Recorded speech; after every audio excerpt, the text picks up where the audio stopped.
The first card you have for your past is the Five of Swords. Okay, horrible. No one likes this card. Horrible card. Really nasty. You know, trying to take what's not yours, jealousy, all that kind of thing. That's what this card's about. Walking away as well. So there's some kind of falling out here. And yeah, I'm seeing a group here. It's a small group. There are only 3 people on this card, and I think this was a small group. I don't know if this is around work. It might be. I'm getting that feeling. It doesn't have to be. I'm not 100% sure, but it does feel work-related. Excuse me. Sorry about that. So, yeah, it feels a little bit temporary to me. I don't know why. Yeah, I'm getting 1 foot in and 1 foot out. 1 foot in and 1 foot out. So it feels like you're on the outside and you're looking into this drama. And yeah, there's karma here as well. I don't like using that word usually, but you know, that's the only word I can think of to describe this. You know, because a lot of people use the word karma in terms of revenge, but it's actually about lessons. Some are easy, some are hard, but it's something you have to learn. Something that's happened, you haven't learned your lesson, and you have to go through something to learn that. So that's what that's about. And that's what I'm seeing here, because I think at one time, it really feels like you were left to cope. You were left to cope on your own, by yourself. And I think some of the people in this group, it's like they could have helped you. They could have helped you with something. They could have stepped in, but they didn't do that. They didn't do anything. And it feels quite serious to me, actually. It felt very serious to you at the time. You were in a serious situation. You were really alone, actually. I'm just looking at the sea, and one of the men are walking away. They're walking into the sea, or out to the sea. They're crying, one of these men, and you know, he's walking toward the water and crying. So, you know, I think maybe you felt as if you were drowning. And no one noticed, no one cared, or that's how it felt to you anyway. So now with this new drama, and I think it's involving the same people, that's why I'm seeing karma here. I think you were just sitting back, you're watching this happen, and you just weren't getting involved in this. And I can see why. I can absolutely see why. I'm getting some pressure on you, maybe someone trying to get you involved, but I think you were just like, no, I'm not getting involved. I'm walking away. I'm not involved in this. You know, you're on your way out. You're on your way out of this anyway, because I keep on getting this 1 foot in, 1 foot out. Might be family, I don't know. It's a group that you're still with. Horrible. They treated you horribly, and you're still around them, but you're not getting involved in their drama. And it's like, I'm on my way out anyway. I'm getting out of this anyway. 1 foot in, 1 foot out. I keep on seeing that. And I think it was just a matter of time before you're completely out the door. You weren't yet. You might be out now. I hope you are. But I can't quite see where you are with this. But if you're not, you will be. You'll be out of this. You'll be way out of this physically. That's what I'm seeing in that card. I hope that makes sense. Okay, so the next card you have, you pass the High Priestess. Yeah, I think this is you. I think this is you in this situation. You know, she's extremely wise, this High Priestess. She's, you know, obviously she's spiritually wise and, you know, very, very knowledgeable. So I think you could see this whole situation for what it truly was, what it actually was, not for what people were trying to show you it was, but you knew what it really was. You know, the High Priestess knows the inner meaning of things, the deep meaning of things. And yeah, again, your instincts were telling you not to get involved. Absolutely not. And you know that this was the right thing for you to do, or you knew this was the right thing for you to do. Sorry, I'm just seeing this. Yeah, I'm just seeing people being turned on each other. Someone's at the top and then someone's turning on them, and then someone's at the top and someone's turning on them. Everyone in this group's been turned on by someone else. Very toxic group, very toxic group. So, you know, obviously, if this is you, obviously I can totally see why you don't want to be around them ever again. And, you know, they weren't around you. Who helped you when you were drowning? Nobody. So now you're like, no, I can see through everything. I can see through these games. I'm not having anything to do with these people. There's a lot of polarity here, you know, because if you look at this priestess, she's sitting in between these two pillars, and they're obviously the opposites, polar opposites, poles apart. And Someone in this group's always painted as the bad one, and someone else is painted as the good one, and then everyone else kind of gangs up on the so-called bad one. That's what I'm getting happens, and then it changes around. Someone's a bad one, and then someone else is. It's ridiculous. It's really childish, really, really, really childish. And life's not like that. There's no total good one and total bad one. It's not like someone's an angel and someone's a devil. It's not a cartoon. We're all human. We're all human. No one's perfect. But this is the dynamic. This is the dynamic in this group. There's someone at the top, there's someone at the bottom, and all the people in between are kind of, playing their roles in that. And your role is right out of this whole thing. So, yeah, just like the High Priestess, you're sitting in the middle of these two sides, not saying anything, minding your own business, and just kind of secretly knowing that you'll be out of this very, very soon. And again, you haven't left these people. If you haven't left these people yet, I should say, if you haven't left them, lovely people that they are, if you haven't left them yet, I'm saying let. I don't know what's happened to me in this reading. It's been happening to me in this and the last one. Anyway, I'm going to keep going. So yeah, if you haven't gotten away from them yet, when you do go away from them, when you do get away from this group, they'll still be doing the same thing. Triangulating people, making people out to be good and the other one bad, and like a pantomime character, if you know what that is, or like a cartoon character, one's good and one's bad. It's ridiculous. So just stay as you are, like this priestess, very serene, by yourself, not being involved, just knowing inside yourself that, you'll get out of this, and you will. You absolutely will. This is the High Priestess. She knows. You'll get out of this if you're not already. Okay, so the last card you have, you passed, the Empress. Beautiful. I love seeing the Empress next to the High Priestess. Two beautiful, really serene women. I love that. So, yeah, I don't know if this horrible situation was around your workplace. I keep on seeing the workplace. It might not be, but I'm getting a lot of work energy. It might just be this whole reading. That's work. So something's going to come up about work a bit later on if it hasn't already, or this might be around work. Something work. I keep on seeing that. Anyway, but with the Empress, okay, it might be this. With this Empress, it might be that you were thinking about working from home. And because the Empress loves her home, she loves being around her home, and because this is work, you might want to work from your home. And if you're dealing with these people and they're in the workplace, they drive anyone into their home. I mean, I'd be in my home 24 hours a day if I had to deal with these people. But anyway, with the way you were treated by these horrible people, you were standing back, you weren't helping them, but it's not like you turned into this horrible, uncaring person. You still care about people, but only for who deserves it, obviously. And, I think you've helped a lot of people in the past, and you've had to back off from doing that, I think, for your own well-being, because I think you've helped too much, actually, in your past. And you're like, no, I can't do that anymore. I'm losing parts of myself to these people. They don't appreciate me. They don't help me. So I'm going to think about myself. And, the Empress, she's self-nurturing, she's self-caring, but she's not selfish.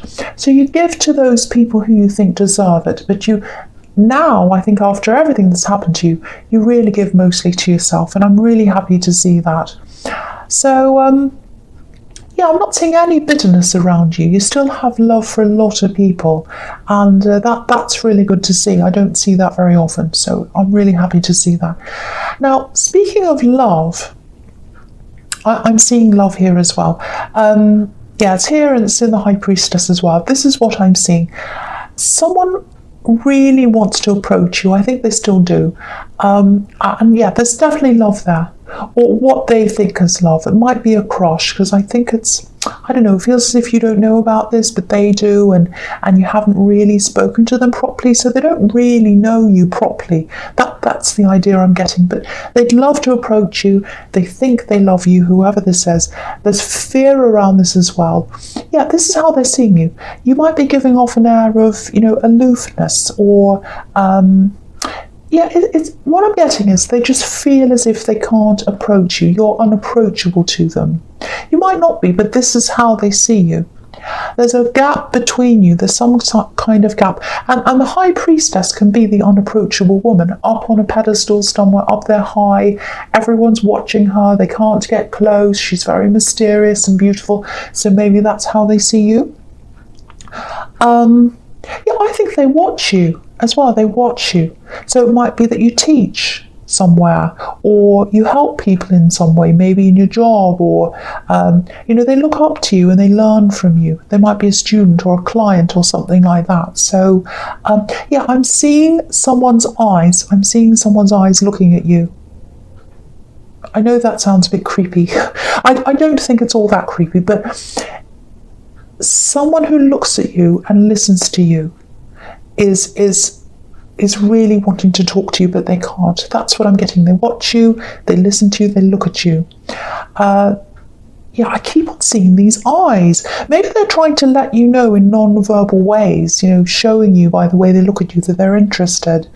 But, if this is you, all that might give you some idea of who this is. I don't know. So anyway, the first card you have for your presence, the Two of Wands.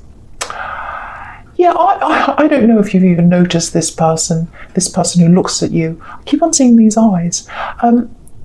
Yeah, for one, I was seeing, there might be a work relationship, maybe a teacher-student, or something like that, some imbalanced situation like that. That's how it feels, imbalanced. And, I was getting aloofness coming from you as well. So it might be that you know about this and you think it'd be appropriate, or it might just be, a crush coming from them or something like that, because they haven't spoken to you about this and you don't know them that well. They just watch you and listen to you. That's what I'm seeing. I know it sounds creepy, but it's not. It's something like a work situation or somewhere where you're talking and they're listening. That's what I'm seeing there. But, I think with you, when it comes to relationships, if there's any kind of imbalance, you want to run away from that. Absolutely. You're like, imbalance, I run. That's what I'm seeing. Because I think you were in a relationship in the past where there was a big imbalance, actually. Someone relied on you. Yeah, they relied on you a lot, and you loved them. You would have helped them with just about anything. But I think when that fell apart, the imbalance and the problems around that were magnified. It's like you left this person, or this relationship ended, or whatever happened, and then you stood there looking at the ruins of this relationship, and you just said, wow, that I've been through that, and this is what I'm left with. Nothing. I've done everything for this person. I've got nothing. I can see it all now in black and white. I didn't know when I was in there. I was caught up in the love and everything like that, but now that I'm back from this and I can look at this, I know what this was. So you don't want to repeat that ever again. That's what I'm getting there. You do not want to repeat that. Now, the other reason why I think you might not be interested in this person is I think you have someone else on your mind. Now, they're not physically around you. That's what I'm getting. It feels like they're far away from you. I don't know if this is a long distance relationship, or maybe you're just talking to them online, but if this is you, if you see yourself in this, I am getting a warning here, so I have to tell you what this is. There's nothing wrong with them, and there's nothing wrong with being long distance, but just be aware of this. Sometimes it's easier to compare someone who's away with someone who's around you all the time, and you seem to, not you, but usually people compare the person who's away favorably, I'm trying to say the word favorably, to the person who's around you as unfavorably. I hope that makes sense. Yeah, I'm not saying this person you're thinking about's like a fantasy person, but okay, I'll try and explain this in a better way.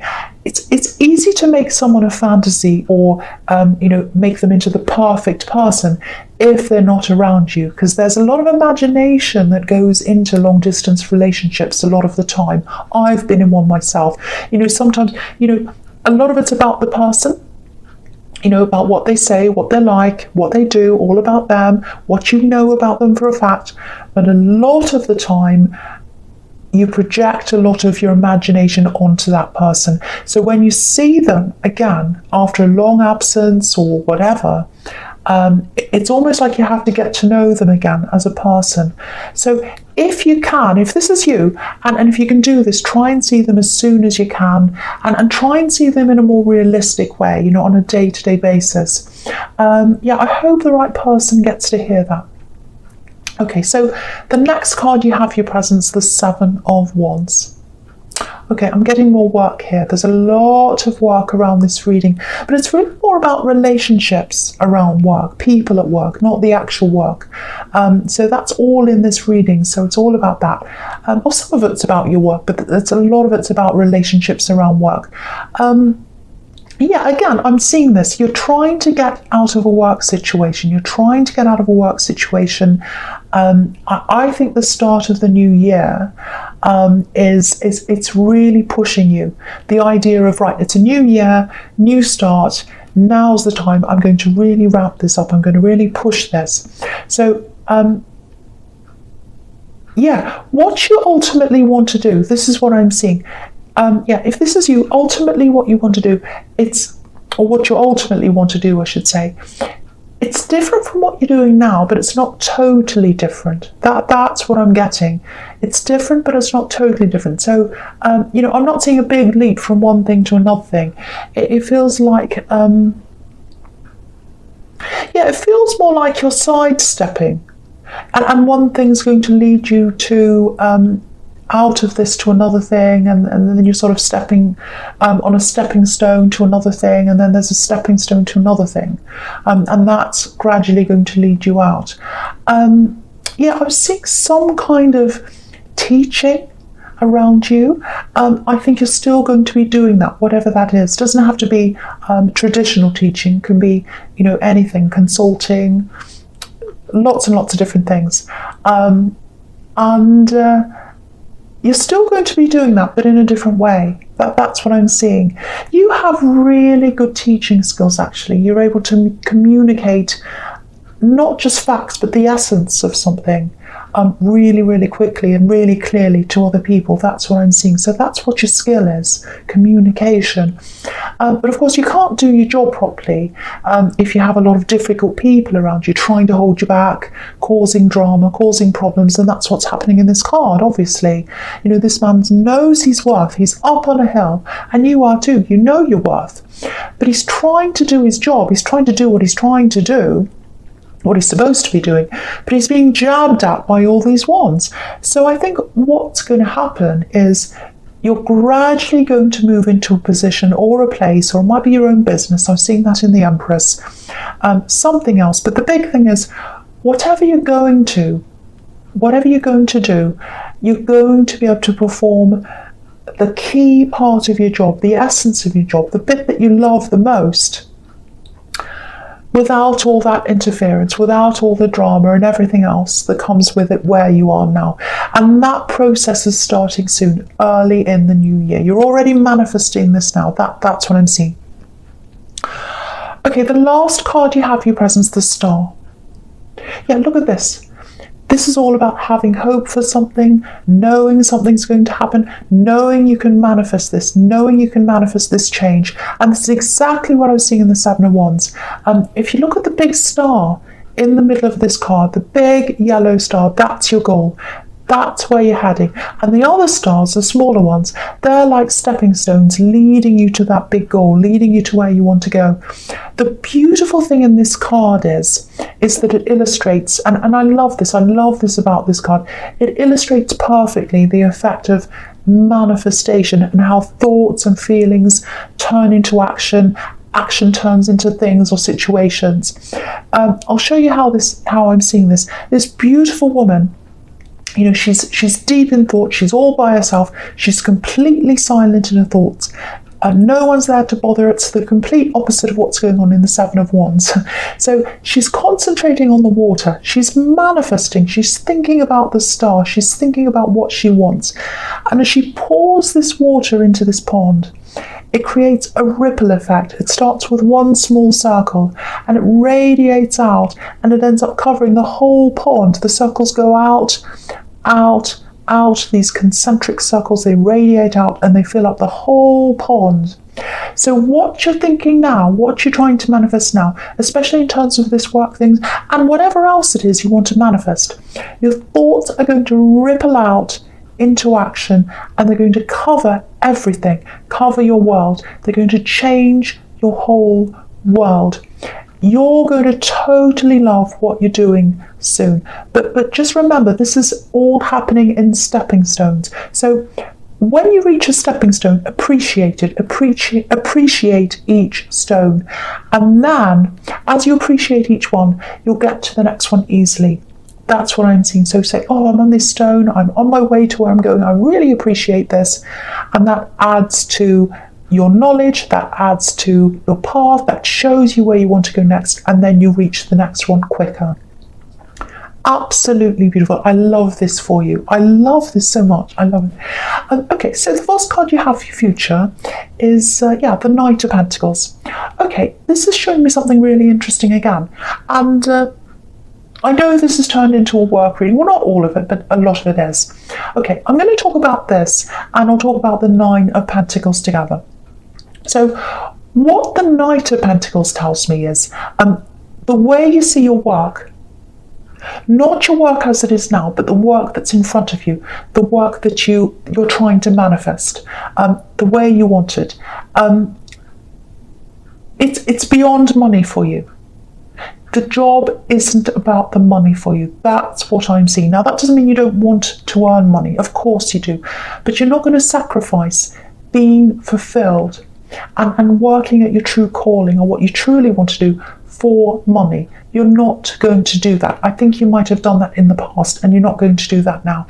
You're going to fulfill yourself with what you truly want to do. Because this knight, if you look at this knight, he's holding this coin out in front of him, but he's not looking right at the coin. He's looking over the coin. He's looking beyond the money. That's what you're doing. Now, I actually think when you're ultimately doing what you want to do, you'll probably be even better off financially. It's going to be a byproduct of doing what you want to do. Because I'm seeing a lot of different things here, actually. I'm seeing consulting, side businesses, all kinds of different things like that. And I think they're all going to add up for you financially. Lots of different little streams, all adding up to one. And if you look at the star card again, it's really interesting. I'll put it up so you can see. Look at all these streams. So with one hand, she's pouring the water in. It's causing this ripple effect. With the other hand, she's pouring her water onto the earth, and it's causing all these different streams into earth, and earth represents your real life now, your reality. So look at all these streams, and I'm seeing them as streams of income that are coming in to you.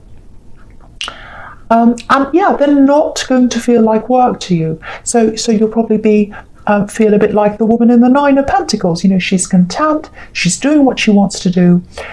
And you'll probably be inspired to do even more work and make even more money, because it won't feel like work to you. And okay, I don't know if this is going to resonate or not, because it's quite specific, but it feels like, yeah, I've seen this before. It feels like your skills are in helping people again. Advising people, talking to people, helping people, conveying information to people, however that comes about, however that is. Again, it doesn't have to be traditional teaching. It can be some other kind of teaching. And yeah, that's all over this reading, so I'm really repeating myself. I thought I was coming up with something that was specific, but I've seen it before. So yeah, it's everywhere in this reading, so that shows me that that's true if I'm seeing it everywhere. But yeah, and obviously with the internet, it's much easier to start things in that way than, having a building and whatever, the old style of a business. So that might be what you're going to do, something that's based online, and something that's based around communication, I think. And I was seeing in the in the Empress, that you might want to work from home. So the internet, working from home, that makes sense to me, so it might be that as well. But whatever you're heading into, it's definitely what you want. It's you. It is you. Just like this Nine of Pentacles, this woman, she's herself. She's content in herself. Okay, so I hope that makes sense. I jumbled that up a bit. I hope that makes sense to you. Okay, the last card you have for your future is the Ace of Wands. Yeah, this is action, pure action. So yeah, you're going to be working your way up each stepping stone with a purpose. You're going to do this, and you're going to do this with purpose. And I keep on seeing these. Yeah, I keep on seeing these stepping stones. Getting from one place to another. I keep on seeing that. So, and what that makes me think of is travel, going from one place to another, getting there. I'm just looking at these. When you're on a plane and you see the in-flight magazine and you look at the back, and there's a map of the world, and you've got this one little dot leading to another one, all over the world, and it's like where we fly from here to here to here to here, and that's what I'm seeing with these stepping stones. So it might be that you're flying into another country. It might not be. It might be flying.